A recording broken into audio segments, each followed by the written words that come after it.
Hey everybody, it's Mandy from Treble Forge. So I had posted that as we enter this postpartum health journey, just trying to make us treats, because I don't want to deprive us of treats. So just trying to make us treats that maybe have like a little bit less sugar. We're pretty clean around here as it is on the whole. And for the most part, I would say compared to the standard American diet, I mean, we definitely consume way less sugar than we used to. But I don't want to deprive us of treats. Like, we have kids, treats are fun. We like to bake with them, we like to do that kind of stuff. And we just like having treats too. You know, after dinner, we have some little sweet something or whatever. And that's always a nice thing to have. So today I'm going to show you how to make homemade Reese cups or homemade peanut butter cups.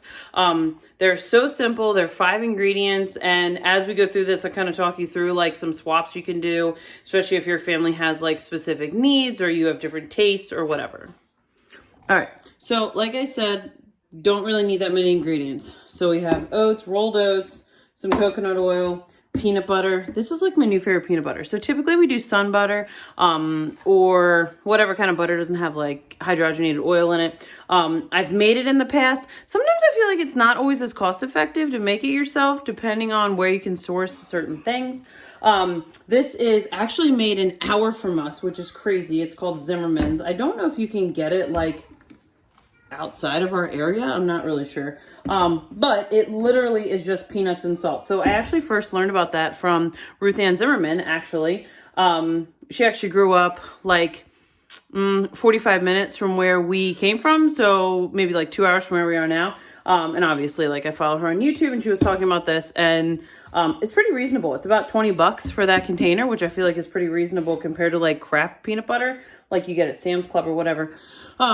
Maple syrup, we buy our maple syrup by the gallon. So we buy this for about 45 to $50, depending on which Amish store we're at. And it's pure maple syrup. It is from New York, but it's clean, it's pure, it's what we want. You know, it's not like table syrup or any of that kind of thing. And then right now I have these on hand just because that's what I have from the bakery. I do have some random dark chocolates on hand, but right now, for the ease of showing you this recipe, and you know, she might wake up at like any moment, this is just easier. And honestly, that was noisy. For a like mainstream chocolate chip, they're not terrible. So sugar, chocolate, cocoa butter, milk fat, soy lectin, natural flavors. Soy lectin, obviously, we try to avoid if possible, and natural flavors. But, you know, if you figure you're getting like, I don't know, 2 teaspoons of chocolate chips per like your little cup or whatever. And you could certainly, like, we're going to do these in normal size muffin liners, but you could certainly do them in minis or whatever suits your needs, you know, for the stage of life that you're at. And there's 8 grams of sugar in 1 tablespoon. So I figure even if you get a tablespoon, like in your little thing here, you know, there's not sugar in your peanut butter. Well, okay, there's 2 grams in 2 tablespoons. So like you might be getting like a half a gram or something.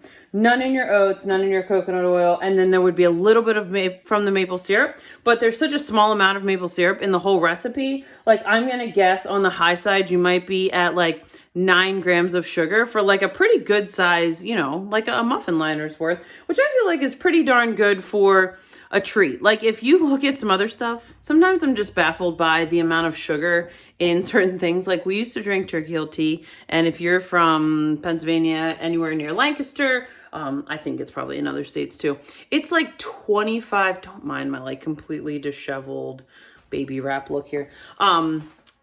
It's like 25 or 30 grams of sugar in 8 ounces. And we used to drink, like prior to Zad's heart attack, which was in 2021, so about 3 years ago now, we used to drink as a family probably a gallon a day, which is completely nauseating. Like, don't even pay attention to all the other crap that's in it. Like, if you're just looking at the sugar, insane amounts, copious amounts of sugar that we were taking in. So anyway, I will drop the recipe for this in the description, as I always do. I was going to make a blog post for it and throw it on our website, but that's like a lot more involved than just putting a video together for you. And again, sometimes my windows of time, and there's like so many things you can do while wearing a baby. So this is my Lenny Lamb wrap. I usually wear these. I have 2 of these. I usually wear these with babies until I don't know, between 4 and 6 months, whenever they start to get like really sturdy and like looking around at a lot of things, you know, we're definitely still in like very sleepy stage, obviously. But I love these wraps. They're so easy to use. They're comfy. I probably should do a video on how to use it because I had a couple people ask me about that. But anyway, when we're done with this, we switch to the Tula. And then I have a preschool Tula, which we can use for like Zuzu and Jamie. They're 3 and 5. And the Tula, like if we're going for a walk or something, it has the infant insert for the bottom. And I do like that one because she's a little bit more square on my front if we're going for a walk. So anyway, Lenny Lamb wrap. Love these. They're perfect. But so first thing we're going to do, need a pot. I love this pot. Isn't it cool? It's copper bottom. We got it at the thrift store for like $2. And my mom said that my grandmother had one just like this that she remembered using as a kid. So I think that's super fun. Anyway. All right, so in our pot, we're going to do 1.5 cups of peanut butter, and we're going to do 1/4 cup of maple syrup. You could totally swap for any nut butter that suits your family. I'm sure you could do sunflower butter or any of those things, especially if you have like a nut allergy or whatever your needs are. The maple syrup, you could swap it for honey. You could probably do sugar, but that kind of defeats the whole purpose of this little project. But again, even if you did use sugar, the 1/4 cup of sugar across 12 of these is a pretty minuscule amount. So if that's what you have, use that. Or whatever other sweeteners it is that you like. We're gonna use maple syrup because that's what we like, and so that's what we're gonna do. So we're gonna put 1/4 cup of maple syrup and 1.5 cups of peanut butter in our pot, and we're gonna stir it. As always, when you're doing something like this, keep stirring, keep your heat. Now we have like a propane stove, and I've talked about this before. Our stove gets hot. So I'm gonna do us on like low medium. If you have an electric stove, might need to go up a little bit, but whatever heat you're cooking on, just keep stirring it because you don't want to like start making fudge. And listen, I'm going to be totally honest. I'm giving you measurements because people like measurements. I'm not really measuring here. I pretty much know what 1.5 cups looks like. So I'm going to generally do 1.5 cups. You could seriously vary this. You could do a little bit less, a little bit more. This is definitely a recipe that you can like go crazy with, and it's still going to taste good. All right, so we're going to do that. Then we're going to do about 1/4 cup of maple syrup. Again, you could up or decrease this. Use whatever sweetener it is that you like. It's seriously not going to matter. You could probably skip it all together. I mean, peanut butter is good on its own, so you probably don't really need to put the maple syrup in if you don't want to. Obviously, peanut butter can get a little bit hard to stir, but just keep stirring. I promise it's going to be okay. Okay, next thing we're going to do is we're going to make oat flour, essentially. So we're going to take our rolled oats, we're going to put them in the food processor and basically just pulverize it until you have like oat powder. I suspect there's probably several things you could do here. You could probably substitute your favorite protein powder and up the protein and make it even better, which would be super cool. You could probably put in really anything that's like a thickener.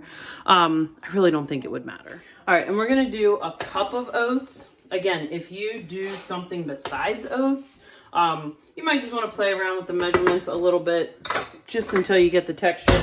My thing was too, like we're gonna, put the lid over there. We're gonna freeze these. So like the first time I made them, they were like a little crumbly, but it doesn't really matter. I don't get super worried about these things. Eat it over a bowl. You know, like whatever, it doesn't matter. But if you're looking for something really, really sturdy, you know, and you don't use the pulverized oats, then just play with it until you get the texture that you want.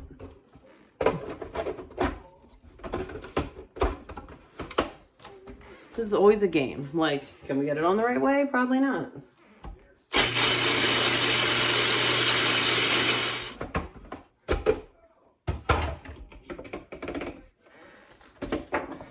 So that's generally kind of the texture we're going for. Just like super coarse. Again, as with everything that I do, it doesn't have to be super specific. All right, this part can get a little challenging. You could get in here with your hands and do it. You probably can get it done with your spatula. But if you need to get in them with your hands, I mean, it'd probably be a little bit faster. That's usually what I do because takes less time. Basically what you're doing is just getting all of this combined. You can also throw this in your KitchenAid mixer with the paddle and get it combined that way. And that might also save you a little time, but then does it really, because then you have an extra dirty dish. So if you have toddlers, this is a great toddler activity. They love the sensory of, you know, it's basically like Play-Doh. So they'll love doing that. If you have toddlers that are eager to be in the kitchen with you, it's a perfect opportunity for them to help. All right, and this is basically what we're going for. It looks like, you know, kinetic sand. That's pretty much what we're going for, because we're going to press these down into our muffin liners. Okay, also, are anyone else's fruit flies just completely out of hand? Like, it is so ridiculous. Okay, so you're going to put your muffin liners in. Yes, typically I use the silicone liners, but my window for doing dishes is much smaller than normal. I can do dishes with her in the wrap, but then she's usually like soaked too, because I'm not the neatest dishwasher person. But anyway, we're doing paper because someone gave me a bunch of paper liners, so why not use them? All right, so you're gonna just kind of take this and split it evenly across your 12 liners. So you're just going to fill all these cups as evenly as you can. I mean, again, you don't have to be super picky about it. This is another great activity. If you have eager toddlers, you can have them push these down in for you, because, I mean, like, seriously, it doesn't have to be, like, beautiful. And this is kind of one of those projects that, like, it's gonna look fun no matter what, because the chocolate's gonna like mold to the cupcake liner, and it's gonna look super cool and make a very Instagram-y picture anyway. So I don't feel like you need to get super anal about this part. You can just have your kids push these down, and we're gonna move on to chocolate. So I'm gonna use the same pan, because again, we don't need more dishes. And chocolate, we're gonna do like a cup-ish.